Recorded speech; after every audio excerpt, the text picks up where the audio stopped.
अखबार हाजिर है। अखबार हाजिर है। अखबार हाजिर है। सत श्री अकाल जी। मैं चांदनी अखबार हाजिर है प्रोग्राम में तुहाडे सब का स्वागत करदी हां। इस प्रोग्राम दे विच असीं जिहड़ी अखबार दीयां मुख खबरां आ उस दे बारे विस्तृत जानकारी तुहानूं दिंदे हां ते अज असीं नज़र मारदे हां कि अखबार दी जिहड़ी पहली सुर्खी पहली हैडलाइन है वो किहड़ी है। नीतीश कुमार 7वीं वार बिहार के मुख मंत्री बने। जी हाँ, जिद्दां कि तुसीं जानते हैं कि बिहार चोणां जिहड़ियां विधान सभा चोणां हले होईयां थोड़े दिन पहला ते उस दे विच NDA जिहड़ा आ उसने अपनी जित नूं फतेह कीता ते उस तो बाद NDA दी जिहड़ी महागठजोड़ दी पार्टी है ਉਹ बैठी है सरकार दे विच ते जिहड़े नीतीश कुमार ने ਉਹ मुख मंत्री पदवी दे लई हुण नियुक्त हो चुके हैं। हुण उन्हां ने जिहड़ा आ शपथ ग्रहण कर ਲਈ है। तुहानूं ਅਸੀਂ ਦੱਸ ਦਈਏ कि विधान सभा चोणां दे विच जिहड़ा RJD है तेजस्वी यादव की जिहड़ी पार्टी है वो बड़ी उभर के सामने आई। उन्होंने जिहड़े है बहुत ज़्यादा मत प्राप्त कीतियां ते उस तो अलावा जिहड़ा पर NDA ने फतेह कर ली ते NDA जिहड़ी है इस गठजोड़ दे विच अगे निकल गई ते उन्होंने अपनी सरकार बना ली। ते हुण तुहानूं दस दईए कि जिहड़े उप मुख मंत्री ने उप मुख मंत्री वास्ते जिहड़े BJP के दो आगू है, एक तो अपने रेणु देवी है, दूसरे ने तार किशोर जी। उन्होंने उप मुख मंत्री की जिहड़ी पदवी वास्ते नियुक्त किया गया, शपथ ग्रहण कराई गई है। पहले जिहड़े उप मुख मंत्री की जिहड़ी पोजीशन दे विच बैठे सन वो सीगे सुशील कुमार मोदी, पर हुण सुशील कुमार मोदी की जगह जिहड़े अपने रेणु देवी ते तार किशोर जी इन्हां नूं जिहड़ी उप मुख मंत्री की पदवी ते बिठाया गया है। इन्हां ने राज भवन दे विच शपथ ग्रहण की है। राज भवन दे विच 14 मैंबरी जिहड़ी पार्टी है 14 मैंबरां नूं जिहड़ी शपथ ग्रहण करवाई गई। इस दे नाल ही जिहड़े अपने मुख मंत्री पदवी के उत्ते नीतीश कुमार बैठे ने JDU तो ते तुहानूं असीं दस दईए कि जिहड़े नीतीश कुमार ने ਉਹ 7वीं वार मुख मंत्री बन गए हैं ते इस दे नाल ही देश दे विच जिहड़े सब तो वड्डे मुख मंत्री ने ਉਹ नीतीश कुमार जिहड़े बन गए है कि सब तो ज़्यादा लंबे समय वास्ते जिहड़े राज करन वाले मुख मंत्री ने ਉਹ नीतीश कुमार ने हुण भारत देश दे विच। इस तो इलावा तुहानूं असीं दस दईए कि जिहड़े थोड़े क दिन पहला जदों अपनी NDA दी सरकार ने जित जिहड़ी फतेह कर ली सी विधान सभा चोणां दे विच उस तो बाद जिहड़े अपने प्रधानमंत्री ने नरेंद्र मोदी जी उन्होंने अपने कार्यालय दफ्तर दे विच जिहड़े BJP का कार्यालय दफ्तर दिल्ली दे विखे उन्होंने संबोधन किया सीगा अपने वर्करां नूं ते वर्करां ने उन्होंने सम्मानित किया सी हार पा के। उस दौरान भी जिहड़े प्रधानमंत्री नरेंद्र मोदी ने उन्होंने यह गल आखी सीगी कि हुण जिहड़ी परिवार वाली पार्टी है वो नहीं चलेगी, उसका राज नहीं चलेगा क्योंकि हुण भारत देश की जनता जिहड़ी है बहुत जागरूक हो चुकी है। जो कोई भी देश की जनता वास्ते कुछ भी चंगे काम करनगे उही जिहड़ा उसकी ही पार्टी जिहड़ी अगे राज करेगी ते उही सरकार जिहड़ी है वो चल सकती है। जिहड़े हुण भारत देश के लोग ने वो हुण गुमराह नहीं होना चाहते ते ना ही वो हुण गुमराह होणगे। उन्हां दे विच जागरूक हो चुके ने, वो हुण जाणदे है कि साडे लई किहड़ी पार्टी किहड़ा कैंडीडेट बेस्ट आ, किहड़ी सरकार साडे लई हितां वास्ते काम कर रही है। पर अज दी सरकार जिहड़ी कि लोकां दी हितां वास्ते काम करेगी, उन्होंने रुजगार प्रदान करेगी ते उन्होंने की कहते तरक्की देगी, उन्होंने वास्ते नवे नवे जिहड़े व्यापार आ वो खोलेगी ते सरकार जिहड़ी है जिहड़े लोग ने उस सरकार नूं चुनणगे। ये प्रधानमंत्री जिहड़े नरेंद्र मोदी ने उन्होंने यह गल नूं क्लीयर किया है। इस दे नाल ही पहले वांग नहीं कि जिहड़ी एक सरकार चली आंदी सी जी उही चली आ रही है, लेकिन हुण जिहड़े है हुण बहुत बदलाव जिहड़ा भारत देश दे विच हो गया। हुण जिहड़ा बंदा काम करदा है उस नूं ही सत्ता दे विच रखिया जांदा है ते ये गल हुण जिहड़े अपने देश के प्रधानमंत्री नरेंद्र मोदी ने वो भी समझ चुके हैं बहुत चंगे तरीके दे नाल। ते इस दे नाल ही तुहानूं असीं दस दईए कि जिहड़े मुख मंत्री नीतीश कुमार ने उन्होंने शपथ ग्रहण कर ली है ते वो हुण 7वीं वारी जिहड़े मुख मंत्री बन चुके ने। ते इस दे नाल ही तुहानूं मैं ये भी दस देवां कि जिहड़े भारत देश के सब तो लंबे समय वास्ते मुख मंत्री की पदवी ते राज करन वाले जिहड़े मुख मंत्री ने वो नीतीश कुमार बन चुके हैं। जी हाँ, इस दे नाल ही असीं अगली हैडलाइन वाल वधदे हां कि अगली हैडलाइन जिहड़ी अखबार दी वो किहड़ी है। मीह ते बर्फबारी मगरों ठंड ने जोर फड़िया। जी हाँ, उत्तरी भारत दे विच बीते दिनी तुहानूं असीं दस दईए कि बर्फबारी की शुरुआत हो चुकी है। जिहड़े अपने लेह लद्दाख जम्मू कश्मीर के इलाके उन्हां दे उत्ते बर्फबारी जिहड़ी शुरुआत हो चुकी है। दे तुहानूं दस दईए कि दिवाली तो अगले दिन जिद्दां कि पिछले 2 दिनां दे विच अपने पंजाब हरियाणा ਤੇ ਹੋਰ ਵੀ ਜਿਹੜੇ ਨੇੜੇ ਤੇੜੇ ਦੇ ਸੂਬੇ ਆ ਉਹਨਾਂ ਦੇ ਵਿੱਚ ਬਰਸਾਤ ਹੋਈ ਹੈ, ਮੀਂਹ ਦਾ ਮੌਸਮ ਬਣ ਗਿਆ, ਜਿਸ ਦੇ ਨਾਲ ਤੁਹਾਨੂੰ ਅਸੀਂ ਦੱਸ ਦਈਏ ਕਿ ਜਿਹੜਾ ਮੀਂਹ ਦੇ ਮੌਸਮ ਕਰਕੇ ਜਿਹੜਾ ਤਾਪਮਾਨ ਆ ਉਹਦੇ ਵਿੱਚ ਗਿਰਾਵਟ ਪਾਈ ਗਈ ਹੈ ਤੇ ਮੌਸਮ ਹੁਣ ਠੰਡਾ ਹੋ ਗਿਆ ਆ। ਇਸ ਦੇ ਨਾਲ ਹੀ ਜਿਹੜੇ ਪੰਜਾਬ, ਹਰਿਆਣਾ, ਹੋਰ ਵੀ ਸੂਬੇ ਆ ਜਿਨ੍ਹਾਂ ਵਿੱਚ ਮੀਂਹ ਪਿਆ ਆ ਤੇ ਜੰਮੂ ਕਸ਼ਮੀਰ ਦਾ ਜਿਹੜਾ ਇਲਾਕਾ ਆ ਉੱਥੇ ਹੁਣ ਬਰਫ਼ਬਾਰੀ ਜਿਹੜੀ ਆ ਸਟਾਰਟ ਹੋ ਗਈ ਹੈ। ਕੁਫਰੀ ਦੇ ਵਿੱਚ ਵੀ ਬਰਫ਼ਬਾਰੀ ਜਿਹੜੀ ਆ ਉਹ ਵੇਖੀ ਗਈ ਹੈ। ਤੇ ਹੁਣ ਜਿਹੜੇ ਜਿੱਦਾਂ ਕਿ ਤੁਸੀਂ ਜਾਣਦੇ ਆ ਕਿ ਕਰੋਨਾ ਮਹਾਮਾਰੀ ਦਾ ਵਕਤ ਆ ਤੇ ਕਰੋਨਾ ਮਹਾਮਾਰੀ ਦੇ ਵਿੱਚ ਜਿਹੜੇ ਸੈਲਾਨੀ ਨੇ ਉਹ ਤਾਂ ਹਾਲੇ ਇਦਾਂ ਦਾ ਕੁਝ ਨਹੀਂ ਹੈ ਕਿ ਜਦੋਂ ਬਰਫ਼ਬਾਰੀ ਹੁੰਦੀ ਸੀ ਹਰ ਸਾਲ ਤਾਂ ਹਰ ਸਾਲ ਸੈਲਾਨੀ ਆਉਂਦੇ ਸੀ ਜਾਂ ਬਾਹਰੋਂ ਲੋਕ ਜਾਂਦੇ ਸੀਗੇ ਘੁੰਮਣ ਫਿਰਨ ਵਾਸਤੇ, ਪਰ ਐਤਕੀ ਇਹ ਚੀਜ਼ ਥੋੜੀ ਦੇਖਣ ਨੂੰ ਘੱਟ ਮਿਲੇਗੀ ਸੈਲਾਨੀਆਂ ਵੱਲੋਂ ਕਿ ਹਾਂਜੀ ਉਹ ਆਉਂਦੇ ਹੈ ਜਾਂ ਨਹੀਂ ਆਉਂਦੇ, ਕਿਉਂਕਿ ਜਿੱਦਾਂ ਕਿ ਤੁਸੀਂ ਜਾਣਦੇ ਆ ਹਾਲੇ ਥੋੜਾ ਜਿਹਾ ਰਿਸਟ੍ਰਿਕਸ਼ਨਸ ਵੀ ਬਣੀਆਂ ਹੋਈਆਂ ਆ ਕਿ ਹਵਾਈ ਯਾਤਰਾ ਨੂੰ ਲੈ ਕੇ। ਇਸ ਤੋਂ ਇਲਾਵਾ ਜਿਹੜੇ ਲੇਕਿਨ ਆਪਣੇ ਭਾਰਤ ਦੇਸ਼ ਦੇ ਲੋਕ ਨੇ ਉਹ ਇਸ ਦਾ ਮਜ਼ਾ ਜਿਹੜਾ ਆ ਇਸ ਦੇ ਮਨੋਰੰਜਨ ਵਾਸਤੇ, ਮਜ਼ਾ ਉਠਾਉਣ ਵਾਸਤੇ ਬਰਫ਼ਬਾਰੀ ਦਾ ਉਹ ਜ਼ਰੂਰ ਪਹੁੰਚ ਰਹੇ ਨੇ। ਕੁਝ ਲੋਕ ਨੇ ਜਿਹੜੇ ਕਿ ਉੱਥੇ ਜਾ ਕੇ ਬਰਫ਼ਬਾਰੀ ਦਾ ਲੁਤਫ ਉਠਾ ਰਹੇ ਆ। ਇਸ ਤੋਂ ਇਲਾਵਾ ਜਿਹੜੀ ਪਹਿਲੀ ਬਰਫ਼ਬਾਰੀ ਹੈ ਉਸ ਦੀ ਸ਼ੁਰੂਆਤ ਹੋ ਚੁੱਕੀ ਹੈ। ਇਸ ਦੇ ਨਾਲ ਇਹ ਵੀ ਪਤਾ ਚੱਲਦਾ ਹੈ ਕਿ ਹੁਣ ਜਿਹੜੇ ਠੰਡ ਦਾ ਜਿਹੜਾ ਆਗਾਜ਼ ਹੋ ਗਿਆ, ਮੌਸਮ ਦੇ ਵਿੱਚ ਜਿਹੜੀ ਹੈ ਤਬਦੀਲੀ ਆਈ ਹੈ। ਆਉਣ ਵਾਲੇ ਸਮੇਂ ਦੇ ਵਿੱਚ ਵੀ ਕਿਹਾ ਜਾ ਰਿਹਾ ਹੈ ਕਿ ਜਿਹੜਾ ਮੌਸਮ ਆ ਮੀਂਹ ਦੇ ਕਾਰਨ ਜਿਹੜੇ ਆਪਣੇ ਮੈਦਾਨੀ ਇਲਾਕੇ ਆ ਉਹਨਾਂ ਦੇ ਵਿੱਚ ਵੀ ਜਿਹੜਾ ਮੀਂਹ ਦੇ ਕਾਰਨ ਮੌਸਮ ਜਿਹੜਾ ਆ ਉਹ ਠੰਡਾ ਹੋ ਜਾਏਗਾ ਤੇ ਹੁਣ ਜਿਹੜੀ ਤਬਦੀਲੀ ਜਿਹੜੀ ਹੈ ਮੌਸਮ ਦੇ ਵਿੱਚ ਘਰ ਹੋ ਜਾਏਗੀ। ਇਸ ਦੇ ਨਾਲ ਹੀ ਜਿਹੜੇ ਆਪਣੇ ਕੀ ਕਹਿੰਦੇ ਦਿੱਲੀ ਸ਼ਹਿਰ ਆ ਉਹਦੇ ਵਿੱਚ ਜਿਹੜਾ ਹਵਾ ਪ੍ਰਦੂਸ਼ਣ ਆ ਉਸ ਦੀ ਮਿਕਦਾਰ ਨੂੰ ਘੱਟ ਜਿਹੜਾ ਆ ਦੇਖਿਆ ਗਿਆ। ਉਹਨਾਂ ਨੇ ਕਿਹਾ ਕਿ ਮੀਂਹ ਦੇ ਪੈਣ ਦੇ ਕਰਕੇ ਜਿਹੜਾ ਹਵਾ ਪ੍ਰਦੂਸ਼ਣ ਹੈ ਉਹ ਘਟ ਗਿਆ ਕਾਫੀ। ਤੁਹਾਨੂੰ ਦੱਸ ਦੇਵਾਂ ਕਿ ਦੀਵਾਲੀ ਦੇ ਵਿੱਚ ਜਿਹੜੇ ਪਟਾਕੇ ਬਹੁਤ ਫੋੜੇ ਗਏ, ਜਦ ਕਿ ਬੈਨ ਸੀਗਾ ਪਟਾਕਿਆਂ ਦੇ ਉੱਤੇ। ਜਿਹੜੇ ਆਪਣੇ ਦਿੱਲੀ ਦੇ ਮੁੱਖ ਮੰਤਰੀ ਨੇ ਅਰਵਿੰਦ ਕੇਜਰੀਵਾਲ, ਉਹਨਾਂ ਨੇ ਪ੍ਰੋਪਰ ਬੈਨ ਕੀਤਾ ਹੋਇਆ ਸੀਗਾ ਕਿ ਕੋਈ ਵੀ ਪਟਾਕੇ ਜਿਹੜੇ ਫੋੜੇ ਨਹੀਂ ਜਾਣਗੇ। ਇਸੇ ਤਰੀਕੇ ਨਾਲ ਪੰਜਾਬ ਦੇ ਵਿੱਚ ਜਿਹੜੇ ਕੈਪਟਨ ਅਮਰਿੰਦਰ ਸਿੰਘ ਨੇ ਆਪਣੇ ਮੁੱਖ ਮੰਤਰੀ, ਉਹਨਾਂ ਨੇ ਵੀ ਕਿਹਾ ਸੀਗਾ ਕਿ ਜਿਹੜੇ 2 ਘੰਟੇ ਵਾਸਤੇ ਗ੍ਰੀਨ ਪਟਾਕੇ ਨੇ ਸਿਰਫ ਉਹੀ ਜਿਹੜੇ ਆ ਚੱਲਣਗੇ, ਹੋਰ ਕੋਈ ਵੀ ਜਿਹੜੇ ਪਟਾਕੇ ਨੇ ਉਹ ਨਹੀਂ ਚੱਲਣਗੇ। ਤੇ ਪਰ ਫਿਰ ਵੀ ਲੋਕਾਂ ਨੇ ਜਿਹੜੇ ਆ ਪਟਾਕੇ ਫੋੜੇ ਆ ਤੇ ਉਸ ਦੇ ਕਾਰਨ ਜਿਹੜਾ ਹਵਾ ਦੇ ਵਿੱਚ ਪ੍ਰਦੂਸ਼ਣ ਆ ਉਹ ਬਹੁਤ ਫੈਲਿਆ। ਦਿੱਲੀ ਦੇ ਵਿੱਚ ਜਿੱਦਾਂ ਧੂਆਂਧਾਰ ਜਿਹੜੀ ਧੁੰਦ ਵੀ ਛਾਈ ਰਹੀ ਤੇ ਧੂਏ ਨੂੰ ਘੱਟ ਕਰਨ ਵਾਸਤੇ ਜਾਂ ਹਵਾ ਪ੍ਰਦੂਸ਼ਣ ਨੂੰ ਘਟਾਉਣ ਵਾਸਤੇ ਉਹਨਾਂ ਨੇ ਜਿਹੜਾ ਪਾਣੀ ਦਾ ਛਿੜਕਾਅ ਵੀ ਕੀਤਾ ਸੜਕਾਂ ਦੇ ਉੱਤੇ, ਤਾਂ ਜੋ ਜਿਹੜਾ ਧੂਆਂ ਆ ਉਹ ਬੈਠ ਸਕੇ ਤੇ ਲੋਕਾਂ ਨੂੰ ਸਾਹ ਲੈਣ ਦੇ ਵਿੱਚ ਕੋਈ ਤਕਲੀਫ ਨਾ ਹੋਵੇ। ਪਰ ਹੁਣ ਮੀਂਹ ਦੇ ਪੈਣ ਕਰਕੇ ਇਹ ਹੈ ਕਿ ਜਿਹੜਾ ਮੌਸਮ ਆ ਉਹ ਠੰਡਾ ਹੋਇਆ ਤੇ ਉਸ ਦੇ ਨਾਲ ਹੀ ਜਿਹੜਾ ਹਵਾ ਪ੍ਰਦੂਸ਼ਣ ਆ ਉਹ ਵੀ ਘਟਿਆ। ਤੇ ਹੁਣ ਇਹ ਗੱਲ ਆਖੀ ਗਈ ਹੈ ਕਿ ਜਿਹੜੇ ਆਉਣ ਵਾਲੇ ਸਮੇਂ ਦੇ ਵਿੱਚ ਜਿਹੜਾ ਹਵਾ ਪ੍ਰਦੂਸ਼ਣ ਹੈ ਉਹ ਹੋਰ ਘਟੇਗਾ, ਕਿ ਇਦਾਂ ਜਿਹੜੀ ਇਹ ਚੀਜ਼ ਆ ਪ੍ਰਦੂਸ਼ਣ ਨੂੰ ਦੇਖਦੇ ਹੋਏ ਜਿਹੜਾ ਮੀਂਹ ਹੈ ਉਹ ਪੈ ਗਿਆ ਤੇ ਮੀਂਹ ਦੇ ਪੈਣ ਦੇ ਕਾਰਨ ਜਿਹੜਾ ਇਹ ਬਹੁਤ ਵਧੀਆ ਗੱਲ ਹੋ ਗਈ ਕਿ ਜਿਹੜਾ ਹੁਣ ਹਵਾ ਪ੍ਰਦੂਸ਼ਣ ਆ ਉਹ ਘਟ ਗਿਆ। ਇਸ ਦੇ ਨਾਲ ਹੀ ਹੁਣ ਆਪਾਂ ਤੀਸਰੀ ਹੈਡਲਾਈਨ ਵੱਲ ਵਧਦੇ ਹਾਂ ਕਿ ਤੀਸਰੀ ਹੈਡਲਾਈਨ ਜਿਹੜੀ ਹੈ ਉਹ ਕਿਹੜੀ ਹੈ। ਕਿਸਾਨ ਅੰਦੋਲਨ, ਕਿਸਾਨਾਂ ਵੱਲੋਂ ਸਰਾਭਾ ਅਤੇ ਸਾਥੀਆਂ ਨੂੰ ਸ਼ਰਧਾਂਜਲੀ ਭੇਟ ਕੀਤੀ ਗਈ। ਤੁਹਾਨੂੰ ਅਸੀਂ ਦੱਸ ਦਈਏ ਕਿ ਪੰਜਾਬ ਵਿੱਚ ਖੇਤੀ ਬਿੱਲਾਂ ਦੇ ਵਿਰੋਧ ਨੂੰ ਲੈ ਕੇ ਜਿਹੜੇ ਕਿਸਾਨ ਨੇ ਉਹ ਲਗਾਤਾਰ ਅੰਦੋਲਨ ਕਰ ਰਹੇ ਨੇ। ਇਹ ਅੰਦੋਲਨ ਜਿਹੜਾ ਆ ਅਣਮਿੱਥੇ ਸਮੇਂ ਲਈ ਜਿਹੜਾ ਚੱਲਦਾ ਪਿਆ ਆ। ਅਕਤੂਬਰ ਤੋਂ ਸ਼ੁਰੂਆਤ ਹੋਈ ਸੀ ਇਸ ਅੰਦੋਲਨ ਦੀ, ਪਰ ਮੀਂਹ ਪਿਆ ਪੰਜਾਬ ਦੇ ਵੱਖ-ਵੱਖ ਸੂਬਿਆਂ ਦੇ ਵਿੱਚ, ਹਰਿਆਣਾ ਦੇ ਵਿੱਚ, ਹੋਰ ਵੀ ਜਿਹੜੇ ਆ ਸੂਬਿਆਂ ਦੇ ਵਿੱਚ ਮੀਂਹ ਪਿਆ, ਪਰ ਫਿਰ ਵੀ ਜਿਹੜੇ ਕਿਸਾਨ ਨੇ ਉਹ ਆਪਣੇ ਧਰਨੇ ਦੇ ਉੱਤੇ ਡਟੇ ਰਹੇ, ਉਹ ਪਿੱਛੇ ਨਹੀਂ ਹਟੇ। ਉਹ ਮੀਂਹ ਦੇ ਵਿੱਚ ਵੀ ਉਹਨਾਂ ਨੇ ਧਰਨਾ ਪ੍ਰਦਰਸ਼ਨ ਜਿਹੜਾ ਆ ਉਹ ਪੂਰਾ ਕੀਤਾ, ਧਰਨੇ ਤੇ ਬੈਠੇ ਰਹੇ, ਆਪਣੀ ਆਵਾਜ਼ ਨੂੰ ਬੁਲੰਦ ਰੱਖਿਆ। ਇਸ ਦੇ ਨਾਲ ਹੀ ਤੁਹਾਨੂੰ ਮੈਂ ਦੱਸ ਦੇਵਾਂ ਕਿ ਜਿਹੜੇ ਅੰਦੋਲਨ ਨੂੰ ਦੇਖਦੇ ਹੋਏ ਰੇਲਵੇ ਵੀ ਬੰਦ ਹੈ, ਟੋਲ ਪਲਾਜ਼ਾ ਵੀ ਬੰਦ ਕੀਤੇ ਹੋਏ ਨੇ ਤੇ ਇਸ ਦੇ ਨਾਲ ਹੀ ਜਿਹੜੀ ਮਾਲ ਗੱਡੀਆਂ ਆ ਉਹਨਾਂ ਦੀ ਆਵਾਜਾਈ ਵੀ ਠੱਪ ਆ, ਰੇਲ ਗੱਡੀਆਂ ਦੀ ਆਵਾਜਾਈ ਵੀ ਜਿਹੜੀ ਆ ਉਹ ਠੱਪ ਆ।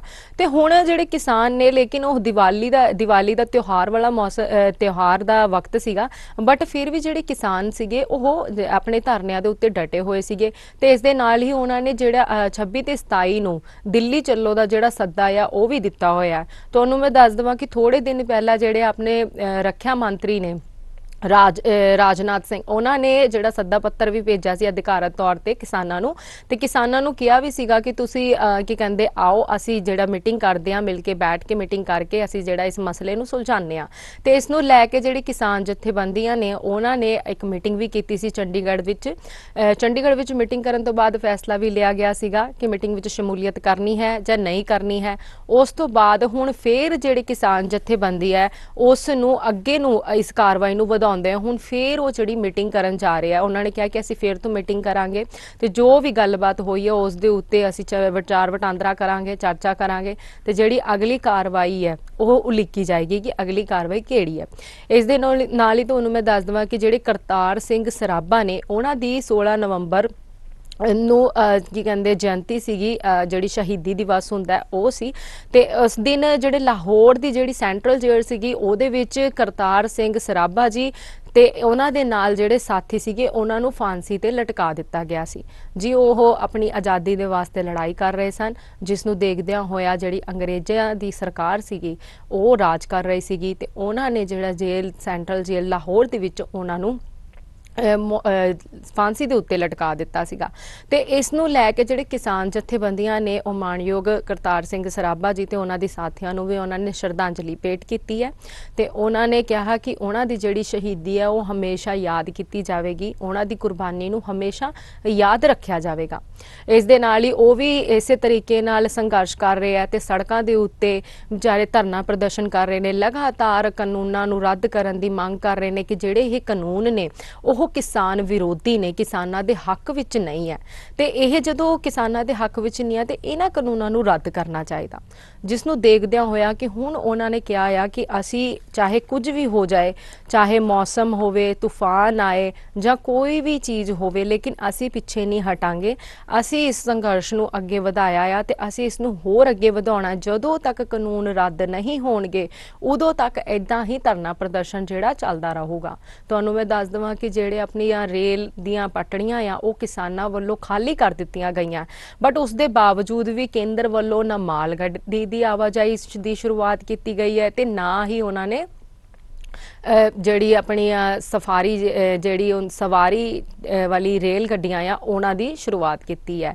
ਇਸ ਦੇ ਨਾਲ ਹੀ ਜਿਹੜੇ ਆਪਣੇ ਪਿਊਸ਼ ਗੋਇਲ ਨੇ ਰੇਲ ਮੰਤਰੀ, ਉਹਨਾਂ ਦੇ ਨਾਲ ਵੀ ਮੁਲਾਕਾਤ ਕੀਤੀ ਗਈ ਸੀ ਸਿਆਸਤਦਾਰਾਂ ਵੱਲੋਂ ਤੇ ਉਹਨਾਂ ਨੇ ਵੀ ਕੀ ਕਹਿੰਦੇ ਇਹ ਚੀਜ਼ ਦਾ ਕਿਹਾ ਸੀਗਾ ਕਿ ਹਾਂ ਅਸੀਂ ਜਿਹੜੀਆਂ ਰੇਲ ਪਟੜੀਆਂ ਤੇ ਉੱਤੇ ਜਿਹੜੀਆਂ ਮਾਲ ਗੱਡੀ ਹੈ ਉਸ ਦੀ ਆਵਾਜਾਈ ਨੂੰ ਅਸੀਂ ਮੁੜ ਜਿਹੜਾ ਆ ਸ਼ੁਰੂ ਕਰਾਂਗੇ, ਪਰ ਹਾਲੇ ਤੱਕ ਵੀ ਕੁਝ ਇਸ ਤਰੀਕੇ ਦਾ ਦਿਖਾਈ ਨਹੀਂ ਦੇ ਰਿਹਾ ਕਿ ਇਹ ਜਿਹੜੀ ਆਵਾਜਾਈ ਦੀ ਹੁਣ ਸ਼ੁਰੂਆਤ ਹੋਈ ਹੋਵੇ।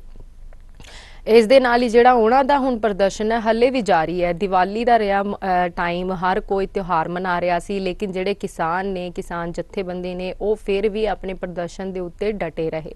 ਇਸ ਦੇ ਨਾਲ ਹੀ ਹੁਣ ਦੇਖਾਂਗੇ ਕਿ ਆਉਣ ਵਾਲੇ ਸਮੇਂ ਦੇ ਵਿੱਚ ਕੀ ਕੁਝ ਕਾਰਵਾਈ ਹੁੰਦੀ ਹੈ ਜਾਂ ਕੀ ਕੁਝ ਕਾਨੂੰਨਾਂ ਬਾਰੇ ਸਾਹਮਣੇ ਜਿਹੜਾ ਆ ਉਹ ਆਂਦਾ ਆ ਤੇ ਉਸ ਦੇ ਬਾਰੇ ਅਸੀਂ ਤੁਹਾਨੂੰ ਜਿਹੜੀ ਆ ਜਾਣਕਾਰੀ ਦਿੰਦੇ ਰਵਾਂਗੇ। ਇਸ ਦੇ ਨਾਲ ਹੀ ਵੱਧਦੇ ਹਾਂ ਅਸੀਂ ਅਗਲੀ ਖਬਰ ਦੇ ਵੱਲ। ਅਗਲੀ ਖਬਰ ਹੈ ਹਿਮਾਚਲ। ਵਾਹਨ ਖੱਡ 'ਚ ਡਿੱਗਣ ਕਾਰਨ 7 ਮਜ਼ਦੂਰ ਹਲਾਕ ਹੋ ਗਏ। ਤੁਹਾਨੂੰ ਅਸੀਂ ਦੱਸ ਦਈਏ ਕਿ ਹਿਮਾਚਲ ਪ੍ਰਦੇਸ਼ ਦੇ ਮੰਡੀ ਜ਼ਿਲ੍ਹੇ ਦਾ ਇੱਕ ਜਿਹੜਾ ਮਹਿੰਦਰਾ ਨਾਂ ਦਾ ਪਿਕਅਪ ਜਿਹੜੀ ਗੱਡੀ ਸੀਗੀ, ਮਹਿੰਦਰਾ ਪਿਕਅਪ ਨਾਂ ਦੀ ਜਿਹੜੀ ਗੱਡੀ ਆ ਉਹ ਖੱਡ ਦੇ ਵਿੱਚ ਡਿੱਗ ਗਈ ਤੇ ਖੱਡ ਦੇ ਵਿੱਚ ਡਿੱਗਣ ਕਰਕੇ ਜਿਹੜੇ 7 ਮਜ਼ਦੂਰ ਆ ਉਹਨਾਂ ਦੀ ਮੌਤ ਹੋ ਗਈ, ਜਿਹੜਾ ਕਿ ਬਹੁਤ ਮੰਦਭਾਗੀ ਤੇ ਦੁਖਦਾਈ ਖਬਰ ਆ। ਇਹ ਜਿਹੜੇ ਆ ਸੁੰਦਰਬਨ ਜਾ ਰਹੇ ਸਨ, ਪਰ ਇਸੇ ਦੌਰਾਨ ਇਹ ਹਾਦਸਾ ਵਾਪਰ ਗਿਆ ਮੰਡੀ ਦੇ ਵਿੱਚ ਤੇ ਖੱਡ ਦੇ ਵਿੱਚ ਡਿੱਗਣ ਦੇ ਕਾਰਨ ਜਿਹੜੀ ਆਹ ਮਹਿੰਦਰਾ ਪਿਕਅਪ ਗੱਡੀ ਸੀ ਇਹ ਖੱਡ ਵਿੱਚ ਡਿੱਗੀ ਤੇ 7 ਲੋਕਾਂ ਦੀ ਮੌਤ ਹੋ ਗਈ। ਇਸ ਦੇ ਵਿੱਚ ਦੱਸਿਆ ਜਾ ਰਿਹਾ ਕਿ ਜਿਹੜਾ ਇੱਕ ਮਜ਼ਦੂਰ ਆ ਉਹ ਜ਼ਖਮੀ ਵੀ ਹੋਇਆ, ਇੱਕ ਮਜ਼ਦੂਰ ਇਸ ਵਿੱਚ ਜ਼ਖਮੀ ਵੀ ਹੋ ਗਿਆ। ਇਸ ਤੋਂ ਇਲਾਵਾ ਜਿਹੜਾ ਯੂਪੀ ਦੇ ਸਿਧਾਰਥ ਨਗਰ ਜ਼ਿਲ੍ਹੇ ਦੇ ਵਿੱਚ ਵੀ ਇੱਕ ਕਾਰ ਜਿਹੜੀ ਖੱਡ ਵਿੱਚ ਡਿੱਗ ਗਈ ਤੇ ਉਹਦੇ ਵਿੱਚ ਜਿਹੜੇ 6 ਲੋਕ ਆ ਉਹ ਵੀ ਮਾਰੇ ਗਏ ਜੀ, ਇਸ ਵਿੱਚ ਯੂਪੀ ਦੇ ਵਿੱਚ। ਤੇ ਇਹ ਜਿਹੜੀਆਂ ਦੋ ਵੱਖ-ਵੱਖ ਥਾਵਾਂ ਦੀਆਂ ਖਬਰਾਂ ਆ ਤੇ ਦੋ ਵੱਖ-ਵੱਖ ਥਾਵਾਂ ਦੇ ਉੱਤੇ ਜਿਹੜਾ ਆ ਜਾਨ ਮਾਲ ਦਾ ਨੁਕਸਾਨ ਹੋਇਆ ਹੈ ਇਸ ਖਬਰ ਦੇ ਵਿੱਚ ਕਿ ਹਿਮਾਚਲ ਦੇ ਮੰਡੀ ਦੇ ਵਿੱਚ ਇਹ ਜਿਹੜਾ ਹਾਦਸਾ ਹੋਇਆ। ਤੇ ਇਸ ਦੇ ਨਾਲ ਹੀ ਅਸੀਂ ਵੱਧਦੇ ਹਾਂ ਅਗਲੀ ਖਬਰ ਵੱਲ ਕਿ ਅਗਲੀ ਖਬਰ ਕਿਹੜੀ ਹੈ।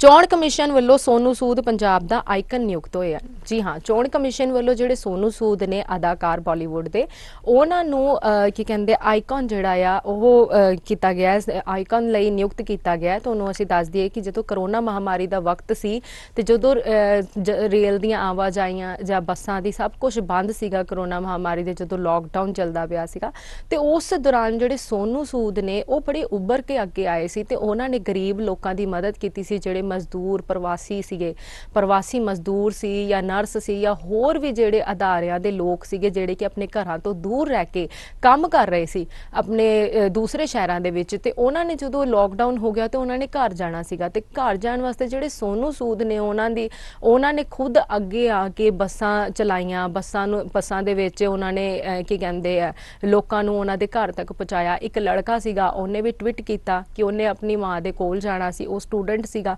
ਟਵੀਟ ਤੋਂ ਬਾਅਦ ਹੀ ਜਿਹੜੇ ਸੋਨੂ ਸੂਦ ਨੇ ਫਟਾਫਟ ਕਾਰਵਾਈ ਕੀਤੀ ਤੇ ਉਸ ਲੜਕੇ ਨੂੰ ਆਪਣੀ ਮਾਂ ਦੇ ਨਾਲ ਮਿਲਾਇਆ, ਜਿਸ ਦੇ ਵਿੱਚ ਜਿਹੜੇ ਸੋਨੂ ਸੂਦ ਬਹੁਤ ਨਿਖਰ ਕੇ ਸਾਹਮਣੇ ਆਏ ਕਿ ਇੱਕ ਉਹਨਾਂ ਦੀ ਇੱਕ ਜਿਹੜੀ ਸਮਾਜ ਸੇਵਕ ਵਾਲੀ ਜਿਹੜੀ ਭਾਵਨਾ ਆ, ਸਮਾਜ ਸੇਵਾ ਵਾਲੀ, ਉਹ ਵੀ ਜਿਹੜੀ ਹੈ ਸਾਹਮਣੇ ਦਿਖਣ ਨੂੰ ਮਿਲੀ, ਜਿਸ ਨੂੰ ਦੇਖਦਾ ਹੈ ਹੁਣ ਜਿਹੜੇ ਚੋਣ ਕਮਿਸ਼ਨ ਨੇ ਉਹਨਾਂ ਨੂੰ ਕੀ ਕਹਿੰਦੇ ਆ ਪੰਜਾਬ ਸੂਬੇ ਦਾ ਆਈਕਨ ਨਿਯੁਕਤ ਕਰ ਦਿੱਤਾ ਆ। ਤੁਹਾਨੂੰ ਅਸੀਂ ਦੱਸ ਦਈਏ ਕਿ ਜਿਹੜੇ ਸੋਨੂ ਸੂਦ ਨੇ ਉਹ ਮੋਗਾ ਤੋਂ ਸੰਬੰਧਿਤ ਨੇ, ਪੰਜਾਬ ਦੇ ਮੋਗਾ ਜ਼ਿਲ੍ਹੇ ਤੋਂ, ਤੇ ਉਹਨਾਂ ਦੇ ਜਿਹੜੇ ਪਿਤਾ ਨੇ ਉਹ ਕੱਪੜਾ ਵਪਾਰੀ ਨੇ, ਤੇ ਮੋਗਾ ਤੋਂ ਸੰਬੰਧਿਤ ਹੋਣ ਬਾਅਦ ਉਹਨਾਂ ਨੇ ਫਿਰ ਆਪਣਾ ਫਿਲਮਾਂ ਦੇ ਵਿੱਚ ਆਪਣਾ ਜਿਹੜਾ ਜ਼ੋਹਰ ਅਜ਼ਮਾਇਆ। ਪਹਿਲਾਂ ਉਹ ਸਾਊਥ ਦੀ ਮੂਵੀਜ਼ ਦੇ ਵਿੱਚ ਗਏ, ਸਾਊਥ ਦੀ ਮੂਵੀਜ਼ ਦੇ ਵਿੱਚ ਉਹਨਾਂ ਨੇ ਬਹੁਤ ਵਧੀਆ ਪ੍ਰਦਰਸ਼ਨ ਕੀਤਾ। ਪ੍ਰਦਰਸ਼ਨ ਕਰਨ ਤੋਂ ਬਾਅਦ ਫਿਰ ਉਹਨਾਂ ਨੇ ਰੁਖ ਕੀਤਾ ਬਾਲੀਵੁੱਡ ਮੁੰਬਈ ਦਾ। ਬਾਲੀਵੁੱਡ ਦੇ ਵਿੱਚ ਰੁਖ ਕਰਨ ਤੋਂ ਬਾਅਦ ਉਹ ਜਿਹੜਾ ਆ ਬਿਹਤਰ ਉਹਨਾਂ ਨੇ ਪ੍ਰਦਰਸ਼ਨ ਕੀਤਾ, ਤੇ ਬਿਹਤਰ ਪ੍ਰਦਰਸ਼ਨ ਕਰਕੇ ਤੇ ਉਹਨਾਂ ਨੇ ਆਪਣਾ ਇੱਕ ਨਾਮ ਕਮਾਇਆ, ਤੇ ਹੁਣ ਇੱਕ ਬਹੁਤ ਇੱਕ ਸਤੰਭ ਦੇ ਤੌਰ ਤੇ ਜਿਹੜੇ ਆ ਮੰਨੇ ਜਾਂਦੇ ਆ ਬਾਲੀਵੁੱਡ ਦੇ ਵਿੱਚ, ਤੇ ਹੁਣ ਉਹਨਾਂ ਨੂੰ ਜਿਹੜਾ ਚੋਣ ਕਮਿਸ਼ਨ ਵੱਲੋਂ ਪੰਜਾਬ ਦਾ ਆਈਕਨ ਨਿਯੁਕਤ ਕੀਤਾ ਗਿਆ ਹੈ ਜੀ। ਇਸ ਦੇ ਨਾਲ ਹੀ ਤੁਹਾਨੂੰ ਅਸੀਂ ਦੱਸ ਦਈਏ ਪੰਜਾਬ 'ਚ ਯੂਨੀਵਰਸਿਟੀ ਅਤੇ ਕਾਲਜ 8 ਮਹੀਨਿਆਂ ਮਗਰੋਂ ਖੁੱਲ੍ਹੇ ਹਨ ਜੀ। ਪੰਜਾਬ ਦੇ ਵਿੱਚ ਯੂਨੀਵਰਸਿਟੀ ਤੇ ਕਾਲਜ ਹੈ ਜਿਹੜੇ 8 ਮਹੀਨੇ ਮਗਰੋਂ ਹੁਣ ਖੁੱਲ੍ਹ ਗਏ ਆ। ਜਿਹੜੇ ਆਪਣੇ ਪੰਜਾਬ ਦੇ ਯੂਨੀਵਰਸਿਟੀ ਤੇ ਕਾਲਜ ਆ ਉਹਨਾਂ ਦੇ ਵਿੱਚ ਜਿਹੜੇ ਸਟੂਡੈਂਟਸ ਆ ਉਹਨਾਂ ਦੀ ਸਕੈਨਿੰਗ ਜਿਹੜੀ ਹੈ, ਸਕਰੀਨ ਟੈਸਟ ਕੀਤਾ ਜਾ ਰਿਹਾ। ਇਸ ਤੋਂ ਇਲਾਵਾ ਜਿਹੜੇ ਅਧਿਆਪਕ ਨੇ ਉਹਨਾਂ ਦਾ ਕਰੋਨਾ ਮਹਾਮਾਰੀ ਦਾ ਜਿਹੜਾ ਟੈਸਟ ਹੁੰਦਾ ਆ ਉਹ ਵੀ ਬਕਾਇਦਾ ਕੀਤਾ ਜਾ ਰਿਹਾ। ਇਸ ਦੇ ਨਾਲ ਹੀ ਜਿਹੜੇ ਬੈਚਸ ਨੇ, ਬੱਚਿਆਂ ਨੂੰ ਬੈਚਸ ਦੇ ਵਿੱਚ ਵੰਡਿਆ ਗਿਆ, ਬੈਚਸ ਦੇ ਵਿੱਚ ਪੜ੍ਹਾਈ ਕਰਵਾਈ ਜਾ ਰਹੀ ਹੈ। ਇਹਦੇ ਵਿੱਚ ਜਿਹੜੀ ਪਹਿਲ ਆ ਨਾ ਉਹ ਵੇਖਣ ਵਾਲੀ ਚੀਜ਼ ਹੈ ਕਿ ਜਿਹੜੀ ਮਤਲਬ ਸੁਣਨ ਵਾਲੀ ਚੀਜ਼ ਹੈ ਕਿ ਇਹਦੇ ਵਿੱਚ ਜਿਹੜੀ ਪਹਿਲ ਦਿੱਤੀ ਗਈ ਹੈ ਉਹ ਜਿਹੜੇ ਅਖੀਰਲੇ ਸਾਲ ਦੇ ਬੱਚੇ ਆ ਉਹਨਾਂ ਨੂੰ ਪਹਿਲ ਦਿੱਤੀ ਗਈ ਹੈ। ਕੋਸ਼ਿਸ਼ ਕੀਤੀ ਜਾ ਰਹੀ ਹੈ ਕਿ ਜਿਹੜੇ ਅਖੀਰਲੇ ਲਾਸਟ ਈਅਰ ਦੇ ਸਟੂਡੈਂਟਸ ਆ ਉਹਨਾਂ ਦੀ ਕਲਾਸਾਂ ਵੱਧ ਤੋਂ ਵੱਧ ਲਗਾਈਆਂ ਜਾਣ ਤਾਂ ਜੋ ਉਹ ਜਿਹੜਾ ਐਗਜ਼ਾਮ ਦੇ ਵਿੱਚ ਵਧੀਆ ਤਰੀਕੇ ਨਾਲ ਪ੍ਰਦਰਸ਼ਨ ਕਰ ਸਕਣ। ਇਸ ਦੇ ਨਾਲ ਹੀ ਤੁਹਾਨੂੰ ਅਸੀਂ ਦੱਸ ਦਈਏ ਕਿ ਰੋਸਟਰਸ ਬਣਾਏ ਜਾ ਰਹੇ ਆ। ਰੋਸਟਰਸ ਦੇ ਅਕੋਰਡਿੰਗ ਜਿਹੜਾ ਆ ਇਹ ਸਾਰਾ ਸਿਸਟਮ ਜਿਹੜਾ ਸਟੂਡੈਂਟਸ ਦਾ ਚੱਲੇਗਾ। ਸਟੂਡੈਂਟ ਦਾ ਪੂਰਾ ਧਿਆਨ ਜਿਹੜੇ ਆਪਣੇ ਕਰੋਨਾ ਮਹਾਮਾਰੀ ਦੇ ਵਿੱਚ ਜਿਹੜੀਆਂ ਗਾਈਡਲਾਈਨਸ ਸੀਗੀਆਂ ਉਹ ਗਾਈਡਲਾਈਨਸ ਨੂੰ ਪੂਰਾ ਫੋਲੋ ਕੀਤਾ ਜਾ ਰਿਹਾ। ਉਸ ਗਾਈਡਲਾਈਨਸ ਦੇ ਅਕੋਰਡਿੰਗ ਹੀ ਕਹਿੰਦੇ ਕਲਾਸਾਂ ਲੱਗਣਗੀਆਂ ਤਾਂ ਜੋ ਜਿਹੜਾ ਕਰੋਨਾ ਆ ਉਹ ਜਿਹੜੀ ਇਹ ਮਹਾਮਾਰੀ ਹੈ ਫੈਲੇ ਨਾ ਤੇ ਕੋਈ ਵੀ ਬੱਚਾ ਇਸ ਦੇ ਪ੍ਰਭਾਵ ਦੇ ਵਿੱਚ ਨਾ ਆਵੇ। ਤੇ 8 ਮਹੀਨੇ ਬਾਅਦ ਜਿਹੜੇ ਹੁਣ ਪੰਜਾਬ ਦੇ ਵਿੱਚ ਯੂਨੀਵਰਸਿਟੀ ਤੇ ਕਾਲਜ ਜਿਹੜੇ ਨੇ ਉਹ ਖੁੱਲ ਗਏ ਨੇ। ਇਸ ਦੇ ਨਾਲ ਤੁਹਾਨੂੰ ਅਸੀਂ ਦੱਸ ਦਈਏ ਕਿ ਹਰਿਆਣਾ ਦੇ ਸਾਬਕਾ ਮੰਤਰੀ ਓਮ ਪ੍ਰਕਾਸ਼ ਜੈਨ ਦਾ ਦੇਹਾਂਤ ਹੋ ਗਿਆ ਜੀ। ਤੁਹਾਨੂੰ ਅਸੀਂ ਦੱਸ ਦਈਏ ਕਿ ਹਰਿਆਣਾ ਦੇ ਜਿਹੜੇ ਸਾਬਕਾ ਮੰਤਰੀ ਨੇ ਓਮ ਪ੍ਰਕਾਸ਼ ਜੈਨ, ਉਹਨਾਂ ਦਾ ਦੇਹਾਂਤ ਹੋ ਗਿਆ ਆ। ਤੇ ਦੇਹਾਂਤ ਤੋਂ ਬਾਅਦ ਜਿਹੜੇ ਆਪਣੇ ਮਨੋਹਰ ਲਾਲ ਖੱਟਰ ਸੀਗੇ ਉਹਨਾਂ ਨੇ ਵੀ ਉਹਨਾਂ ਦੇ ਦੇਹਾਂਤ ਦੇ ਉੱਤੇ ਬਹੁਤ ਅਫਸੋਸ ਜਤਾਇਆ ਹੈ ਕਿ ਉਹਨਾਂ ਦਾ ਜਦੋਂ ਦੇਹਾਂਤ ਹੋਇਆ ਤੇ ਉਸ ਉੱਤੇ ਉਹਨਾਂ ਨੇ ਅਫਸੋਸ ਜ਼ਾਹਿਰ ਕੀਤਾ ਆ। ਹਰਿਆਣਾ ਦੇ ਵਿੱਚ ਉਹਨਾਂ ਨੇ ਆਪਣੀ ਜਿਹੜੀਆਂ ਸਰਵਿਸਿਜ਼ ਆ ਉਹ ਉਪ ਮੁੱਖ ਮੰਤਰੀ ਸਾਬਕਾ ਮੰਤਰੀ ਦੇ ਵਜੋਂ ਜਿਹੜੀ ਹੈ ਉਹ ਦਿੱਤੀ ਸੀ। ਇਸ ਦੇ ਨਾਲ ਹੀ ਬੈਂਕ, ਡਾਕਘਰਾਂ ਤੇ ਸੇਵਾ ਕੇਂਦਰਾਂ 'ਚ ਜੀਵਨ ਪ੍ਰਮਾਣ ਪੱਤਰ ਦੇ ਸਕਣਗੇ ਪੈਨਸ਼ਨਰ ਜੀ। ਤੁਹਾਨੂੰ ਅਸੀਂ ਦੱਸ ਦਈਏ ਕਿ ਜਿਹੜੇ ਪੈਨਸ਼ਨਰ ਨੇ ਉਹ ਜੀਵਨ ਪ੍ਰਮਾਣ ਪੱਤਰ ਆ ਹੁਣ ਉਹ ਆਨਲਾਈਨ ਜਿਹੜਾ ਆਪਣਾ ਪੋਰਟਲ ਆਇਆ ਆ, ਆਨਲਾਈਨ ਐਪ ਆਈ ਹੈ ਉਮੰਗ ਐਪ, ਉਹਦੇ ਉੱਤੇ ਰਜਿਸਟਰ ਕਰ ਸਕਦੇ ਆ। ਰਜਿਸਟਰ ਕਰਨ ਤੋਂ ਬਾਅਦ ਜੀਵਨ ਪ੍ਰਮਾਣ ਪੱਤਰ ਵਾਸਤੇ ਉਹਨਾਂ ਨੂੰ ਲਾਈਨਾਂ 'ਚ ਨਹੀਂ ਖਲੋਣਾ ਪਊਗਾ ਜਾਂ ਕਿਤੇ ਇੰਨਾ ਹੋਸ਼-ਪੋਸ਼ ਹੋ ਕੇ ਇੰਨਾ ਜ਼ਿਆਦਾ ਘਬਰਾਉਣਾ ਨਹੀਂ ਪਏਗਾ ਜਾਂ ਕਿਤੇ ਜਾਣਾ ਨਹੀਂ ਪਏਗਾ। ਉਹ ਜਿਹੜੇ ਆ ਇਹ ਉਮੰਗ ਐਪ ਦੇ ਉੱਤੇ ਰਜਿਸਟਰ ਕਰਨਗੇ। ਰਜਿਸਟਰ ਕਰਨ ਤੋਂ ਬਾਅਦ ਜਿਹੜੇ ਉਹਨਾਂ ਦੇ ਦਸਤਾਵੇਜ਼ ਨੇ, ਜੀਵਨ ਪ੍ਰਮਾਣ ਪੱਤਰ ਨੇ, ਉਸ ਨੂੰ ਜਿਹੜੇ ਡਾਕਘਰਾਂ ਦੇ ਜਿਹੜੇ ਆਪਣੇ ਡਾਕਘਰ ਦੇ ਜਿਹੜੇ ਡਾਕੀਏ ਨੇ ਉਹ ਆਪੇ ਘਰੋਂ ਆ ਕੇ ਤੇ ਉਸ ਡਾਕੂਮੈਂਟਸ ਨੂੰ ਖੁਦ ਹੀ ਜਿਹੜਾ ਆ ਪ੍ਰਾਪਤ ਕਰਨਗੇ ਤੇ ਉਸ ਨੂੰ ਅੱਗੇ ਜਾ ਕੇ ਸਬਮਿਟ ਕਰਨਗੇ। ਇਸ ਕਰਕੇ ਜਿਹੜੇ ਪੈਨਸ਼ਨਰ ਆ ਹੁਣ ਉਹ ਘਰ ਬੈਠੇ ਵੀ ਜਿਹੜੇ ਆਪਣੇ ਡਾਕੂਮੈਂਟਸ ਨੇ, ਜੀਵਨ ਪ੍ਰਮਾਣ ਪੱਤਰ ਆ ਹੁਣ ਉਹ ਜਮ੍ਹਾਂ ਕਰਾ ਸਕਦੇ ਆ ਬਿਨਾਂ ਕਿਸੇ ਟੈਨਸ਼ਨ ਤੋਂ ਜੀ। ਇਸ ਦੇ ਨਾਲ ਹੀ ਤੁਹਾਨੂੰ ਦੱਸ ਦਈਏ ਕਿ ਪੰਜਾਬ ਸਰਕਾਰ ਨੇ ਸੈਂਕੜੇ ਕੇਂਦਰਾਂ ਤੇ ਝੋਨੇ ਦੀ ਖਰੀਦ ਬੰਦ ਕਰ ਦਿੱਤੀ ਹੈ। ਹਾਂਜੀ, ਪੰਜਾਬ ਸਰਕਾਰ ਨੇ ਜਿਹੜੀ ਮੁੱਖ ਯਾਰਡਾਂ ਦੇ ਉੱਤੇ ਝੋਨੇ ਦੀ ਖਰੀਦ ਜਿਹੜੀ ਹੈ ਉਸ ਨੂੰ ਜਾਰੀ ਰੱਖਿਆ ਹੈ ਤੇ ਜਿਹੜੇ ਸਬ ਯਾਰਡ ਨੇ ਉਹਨਾਂ ਨੂੰ ਬੰਦ ਕਰ ਦਿੱਤਾ ਝੋਨੇ ਦੀ ਖਰੀਦ ਵਾਸਤੇ। ਉੱਥੇ ਹੁਣ ਜਿਹੜੀ ਝੋਨਾ ਹੈ ਉਹ ਨਹੀਂ ਖਰੀਦੀ ਜਾ ਰਹੀ, ਜਿਸ ਦੇ ਨਾਲ ਜਿਹੜੇ ਕਿਸਾਨ ਜਥੇਬੰਦੀਆਂ 'ਚ ਕਿਸਾਨ ਨੇ ਉਹ ਬਹੁਤ ਹੀ ਜ਼ਿਆਦਾ ਮੁਸ਼ਕਲ ਦੇ ਵਿੱਚ ਨੇ ਤੇ ਉਹ ਬਹੁਤ ਗੁੱਸੇ ਦੇ ਵਿੱਚ ਨੇ। ਉਹ ਕਹਿ ਰਹੇ ਆ ਕਿ ਜਿਹੜੇ ਪੇਂਡੂ ਖੇਤਰ ਦੇ ਕੇਂਦਰ ਨੇ ਉਹਨਾਂ ਦੇ ਵਿੱਚ ਜਿਹੜੀ ਝੋਨਾ ਜਿਹੜੀ ਹੈ ਲੋਕਾਂ ਜਿਹੜੇ ਈਜ਼ੀਲੀ ਕਿਸਾਨ ਨੇ ਉਹ ਪਹੁੰਚਾ ਸਕਦੇ ਆ, ਪਰ ਜਿਹੜੇ ਮੁੱਖ ਯਾਰਡ ਨੇ ਉਹ ਪਿੰਡੂ ਕੇਂਦਰਾਂ ਤੋਂ ਦੂਰ ਨੇ ਤੇ ਕਿਸਾਨ ਕਿਸ ਤਰੀਕੇ ਨਾਲ ਜਿਹੜੀ ਆਪਣੀ ਫਸਲ ਆ ਉਹ ਉੱਥੇ ਤੱਕ ਲੈ ਕੇ ਜਾਣਗੇ, ਜਿਹੜਾ ਕਿ ਇਹ ਬਹੁਤ ਵੱਡਾ ਮੁੱਖ ਕਾਰਨ ਬਣਿਆ ਹੋਇਆ ਹੈ। ਪਰ ਹੁਣ ਜਿਹੜਾ ਸਰਕਾਰ ਵੱਲੋਂ ਸੈਂਕੜੇ ਕੇਂਦਰ ਨੇ ਜਿਹੜੇ ਮੁੱਖ ਯਾਰਡ ਨੇ ਉਹੀ ਖੋਲੇ ਗਏ ਨੇ ਤੇ ਜਿਹੜੇ ਸਬ ਯਾਰਡ ਨੇ ਉਹ ਬੰਦ ਕਰ ਦਿੱਤੇ ਗਏ ਆ। ਜਿੱਦਾਂ ਕਿ ਤੁਸੀਂ ਜਾਣਦੇ ਹੀ ਆ ਕਿ ਕਿਸਾਨ ਅੰਦੋਲਨ ਚੱਲਦਾ ਪਿਆ ਆ, ਜਿਹੜੇ ਖੇਤੀ ਕਾਨੂੰਨ ਬਿੱਲ ਨੂੰ ਰੱਦ ਕਰਨ ਨੂੰ ਲੈ ਕੇ ਜਿਹੜੇ ਕਿਸਾਨ ਨੇ ਉਹ ਲਗਾਤਾਰ ਪ੍ਰਦਰਸ਼ਨ ਕਰਦੇ ਪਏ ਆ। 26-27 ਨਵੰਬਰ ਨੂੰ ਉਹਨਾਂ ਨੇ ਦਿੱਲੀ ਵੀ ਜਾਣਾ, ਉੱਥੇ ਵੀ ਪ੍ਰਦਰਸ਼ਨ ਦੇਣਾ ਕਿ ਇਹਨਾਂ ਕਾਨੂੰਨਾਂ ਨੂੰ ਰੱਦ ਕੀਤਾ ਜਾਵੇ। ਇੱਕ ਪਾਸੇ ਤਾਂ ਪ੍ਰਦਰਸ਼ਨ ਹੈ, ਪਰੇਸ਼ਾਨ ਨੇ, ਦੂਜੇ ਪਾਸੇ ਹੁਣ ਪੰਜਾਬ ਸਰਕਾਰ ਨੇ ਜਿਹੜੇ ਝੋਨਾ ਦੇ ਜਿਹੜੇ ਸਬ ਯਾਰਡ ਨੇ ਉਹ ਵੀ ਖਰੀਦਦਾਰੀ ਵਾਸਤੇ ਬੰਦ ਕਰ ਦਿੱਤੇ ਆ ਤੇ ਇਕੱਲੇ ਜਿਹੜੇ ਮੁੱਖ ਯਾਰਡ ਜਿਹੜੇ ਆ ਖੁੱਲੇ ਆ, ਜਿਸ ਕਰਕੇ ਜਿਹੜੇ ਕਿਸਾਨ ਨੇ ਉਹ ਖਾਸਾ ਨਿਰਾਸ਼ ਹਨ। ਮੋਡਰਨਾ ਵੱਲੋਂ 94.5% ਦੀ ਪ੍ਰਭਾਵੀ ਵੈਕਸੀਨ ਜਿਹੜੀ ਹੈ ਉਹ ਉਸ ਦਾ ਦਾਅਵਾ ਕੀਤਾ ਗਿਆ। ਹਾਂਜੀ, ਜਿਹੜੀ ਮੋਡਰਨਾ ਕੰਪਨੀ ਹੈ ਉਸ ਨੇ ਕਰੋਨਾ ਮਹਾਮਾਰੀ ਤੋਂ ਲੜਨ ਵਾਸਤੇ ਇੱਕ ਵੈਕਸੀਨ ਤਿਆਰ ਕੀਤੀ ਹੈ ਤੇ ਉਹਨਾਂ ਨੇ ਕਿਹਾ ਹੈ ਕਿ ਇਹ 94.5 ਜਿਹੜੀ ਹੈ ਉਹਨੇ ਲੈਵਲ ਦੇ ਉੱਤੇ ਜਿਹੜੀ ਅਸਰਦਾਰ ਹੈ ਤੇ ਇਹਨਾਂ ਨੇ ਕਿਹਾ ਕਿ ਜਿਹੜੀ ਇਹਨਾਂ ਦੀ ਕਰੋਨਾ ਵੈਕਸੀਨ ਆ ਉਹ ਜਿਹੜੇ ਆ ਕੰਮ ਕਰੇਗੀ ਤੇ ਉਸ ਨੂੰ ਜਿਹੜਾ ਆ ਕੰਟਰੋਲ ਕਰ ਸਕੇਗੀ। ਪਰ ਹੁਣ ਵੇਖਣਾ ਇਹ ਹੋਵੇਗਾ ਕਿ ਕੀ ਆਉਣ ਵਾਲੇ ਸਮੇਂ ਦੇ ਵਿੱਚ ਜਿਹੜੀਆਂ ਵੈਕਸੀਨਸ ਆ ਉਹ ਕੰਮ ਕਰਦੀਆਂ ਆ ਜਾਂ ਇਹਨਾਂ ਦੇ ਜਿਹੜੇ ਪਰਿਣਾਮ ਨੇ ਉਹ ਕਿਹੋ ਜਿਹੇ ਨਿਕਲਦੇ ਆ। ਇਸ ਦੇ ਨਾਲ ਤੁਹਾਨੂੰ ਅਸੀਂ ਦੱਸ ਦਈਏ ਕਿ ਭਾਜਪਾ ਨੇ ਪੰਜਾਬ 'ਚ ਸਾਰੀਆਂ ਸੀਟਾਂ ਦੇ ਚੋਣਾਂ ਲਈ ਕਮਰ ਕੱਸੀ ਹੈ। ਜੀ ਹਾਂਜੀ, ਭਾਜਪਾ ਦੇ ਜਿਹੜੇ ਜਨਰਲ ਸਕੱਤਰ ਨੇ ਉਹ ਤਰੁਣ ਚੁਗ, ਉਹਨਾਂ ਨੇ ਅੱਜ ਕਿਹਾ ਹੈ ਕਿ ਜਿਹੜੀਆਂ ਪੰਜਾਬ ਦੀ 117 ਸੀਟਾਂ ਦੇ ਉੱਤੇ 2022 ਦਾ ਜਿਹੜਾ ਇਲੈਕਸ਼ਨ ਹੋਣਾ ਉਸ ਦੇ ਵਾਸਤੇ ਜਿਹੜੀ ਹੁਣ ਤੋਂ ਹੀ ਰਣਨੀਤੀ ਤਿਆਰ ਕਰ ਦਿੱਤੀ ਗਈ ਹੈ। 23,000 ਪੋਲਿੰਗ ਬੂਥਾਂ ਦੇ ਉੱਤੇ ਜਿਹੜੇ ਆ ਜਥੇਦਾਰੀ ਢਾਂਚੇ ਨੂੰ ਹੁਣ ਤੋਂ ਹੀ ਤਿਆਰ ਕੀਤਾ ਜਾ ਰਿਹਾ ਤੇ ਉਹਨਾਂ ਨੇ ਕਿਹਾ ਕਿ 117 ਸੀਟਾਂ ਦੇ ਉੱਤੇ ਅਸੀਂ ਜਿਹੜੇ ਬੀਜੇਪੀ ਆਗੂ ਆ ਉਹਨਾਂ ਨੂੰ ਅਸੀਂ ਲੜਾਵਾਂਗੇ। ਇਸ ਗੱਲ ਦਾ ਪ੍ਰਗਟਾਵਾ ਜਿਹੜੇ ਜਨਰਲ ਸਕੱਤਰ ਬੀਜੇਪੀ ਦੇ ਅਰੁਣ ਚੁਗ ਨੇ ਕੀਤਾ ਆ।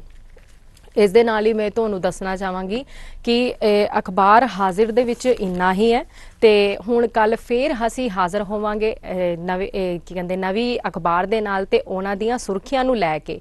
ਤੇ ਇਸ ਦੇ ਨਾਲ ਹੀ ਮੈਂ ਹੁਣ ਕਹਿਣਾ ਚਾਹਾਂਗੀ ਕਿ ਤੁਸੀਂ ਵੀ ਸੰਤੁਸ਼ਟ ਹੋਵਾਂਗੇ ਕਿ ਜਿਹੜੀ ਮੈਂ ਜਾਣਕਾਰੀ ਤੁਹਾਨੂੰ ਦਿੰਨੀ ਆ ਖਬਰਾਂ ਦੀ ਉਸ ਤੋਂ ਤੁਸੀਂ ਸੰਤੁਸ਼ਟ ਆ। ਤੇ ਇਸ ਦੇ ਨਾਲ ਹੀ ਜੇ ਅਖਬਾਰ ਆਂਦੀ ਵੀ ਹੈ ਘਰ ਕਿਸੇ ਦੇ ਤੇ ਨਹੀਂ ਆਂਦੀ ਤੇ ਇਸ ਨੂੰ ਲੈ ਕੇ ਤੁਸੀਂ ਘਬਰਾਉਣਾ ਨਹੀਂ ਹੈ, ਤੁਸੀਂ ਸਾਡਾ ਪ੍ਰੋਗਰਾਮ ਦੇਖੋ। ਪ੍ਰੋਗਰਾਮ ਦੇ ਵਿੱਚ ਜਿੰਨੀ ਵੀ ਅਖਬਾਰ ਆ ਉਸ ਦੀਆਂ ਜਿਹੜੀਆਂ ਮੁੱਖ ਸੁਰਖੀਆਂ ਉਸ ਤੋਂ ਸੰਬੰਧਿਤ ਜਾਣਕਾਰੀ ਜਿਹੜੀ ਹੈ ਉਹ ਅਸੀਂ ਤੁਹਾਡੇ ਤੱਕ ਪਹੁੰਚਾਵਾਂਗੇ। ਇਸ ਦੇ ਨਾਲ ਹੀ ਤੁਸੀਂ ਬਣੇ ਰਹੋ ਸਾਡੇ ਨਾਲ। ਕੱਲ ਇਸੇ ਸਮੇਂ ਫੇਰ ਹਾਜ਼ਰ ਹੋਵਾਂਗੇ ਅਖਬਾਰ ਹਾਜ਼ਰ ਹੈ ਪ੍ਰੋਗਰਾਮ ਲੈ ਕੇ ਤੇ ਉਸ ਦੇ ਵਿੱਚ ਅਖਬਾਰ ਤੇ ਉਹਨਾਂ ਦੀਆਂ ਨਵੀਂ ਸੁਰਖੀਆਂ ਨੂੰ ਲੈ ਕੇ। ਉਦੋਂ ਤੱਕ ਸਾਨੂੰ ਦਿਵੋ ਇਜਾਜ਼ਤ। ਧੰਨਵਾਦ। अखबार हाजिर है। अखबार हाजिर है।